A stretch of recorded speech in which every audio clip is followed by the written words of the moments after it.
келіп барлығын қорқытты. Қоқыс тастап кетті. Тіпті жинамаған. Ал менің көжегім шыныға аяғын тіліп алды. Енді жүре алмай жатыр. Аяғын тіліп алғаны ештеме емес. Ал менің кішкентай сүйкімді балам бір пакетке болатын болып тұмшылап ала жаздады. Иә, жағдайымыз нашар. Өмір сүру қиынға соқты. Ал мына қоқыстың барлығын жинай алмаймыз. Неге жинай алмаймыз? Біз жинап қойдық едік қой, бәрі зая кетті. Келесі күні тағы да қоқыстар ластайды. Мүмкін оларды оңдап тұрып қорқыту керек шығар. Маңайдағы қасқыр достарымды шақырайын. Жоқ, Қасеке. Одан кейін бұлар адамдар мылтықпен келуі мүмкін. Онда жағдайымыз мүлдем нашарлайды. Бізге бір шешімін табу керек.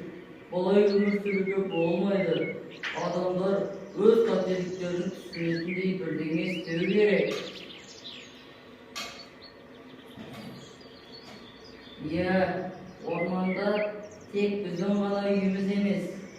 Әрине, егер орман құрса, онда адамдар да жетек саңлап құлазаңға, дәрілер өсімдіктерді жинай алмайды. Олар ешқашан да қызғалдақ пен қалақұрттың жайқалғанын көре алмайды. Құстардың үнін естімейтін болады. Тіпті жай, таза ауа жұтып, орманда серуендей алмайды. Мүмкін мен адамдарға барып біздің үйімізді, біздің орманымызды ластамасын деп түсіндіріп келемін. Сен барғаннан пайда жоқ. Адамдар жануарлардың тілін түсінбейді ғой. Иә, рас. Дегенмен бір ғажайып болып, айтқанымның бәрін түсінетін бір адам табылатын шығар. Жарайды, дегенің болсын. Бара ғой. О адамдар, маған құлақ салыңдар. Орман біздің панамыз. Үйімізді ластамаңыз. Жақсылықпен келіңіз. Баламызға тимеңіз. Өзен орман жайлаудың кереметін жоймаңыз.